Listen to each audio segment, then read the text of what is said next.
देखिए दोस्तों, हमने रिप्रोड्यूसिबिलिटी के ऊपर एक वीडियो बनाया है कि क्या है रिप्रोड्यूसिबिलिटी। किसी मापन क्रिया में यदि किसी पार्ट या कंपोनेंट या प्रोडक्ट के किसी एक पैरामीटर, जैसे लंबाई, ऊंचाई, मोटाई, गहराई, ये सब नहीं, केवल लंबाई या मोटाई ही ले लीजिए, कोई एक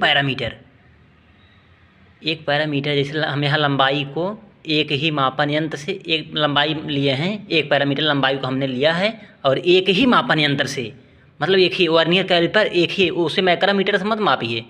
हाइट गेज लीजिए तो हाइट गेज से ही मापिए। एक मेजरिंग इंस्ट्रूमेंट लीजिए, मापक यंत्र जो एक ही होना चाहिए, माइक्रोमीटर अलग अलग नहीं होना चाहिए। वो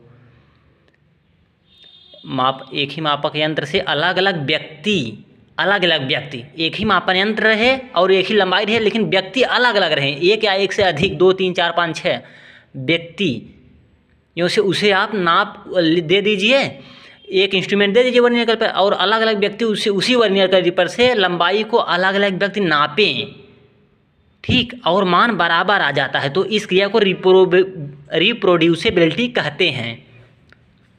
अगर बराबर नहीं आता तो उसमें एरर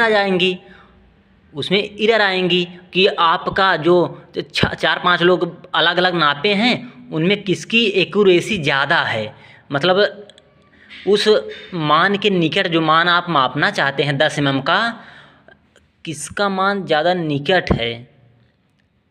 बेसिक मान जो है आपका मूल माप के निकट किसका ज़्यादा मान है,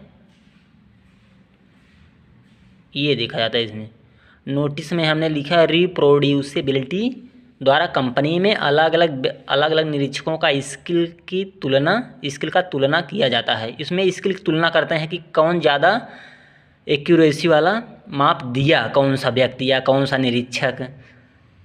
तो आप शायद समझ गए होंगे, रिप्रोड्यूसिबिलिटी इसे ही कहते हैं। धन्यवाद।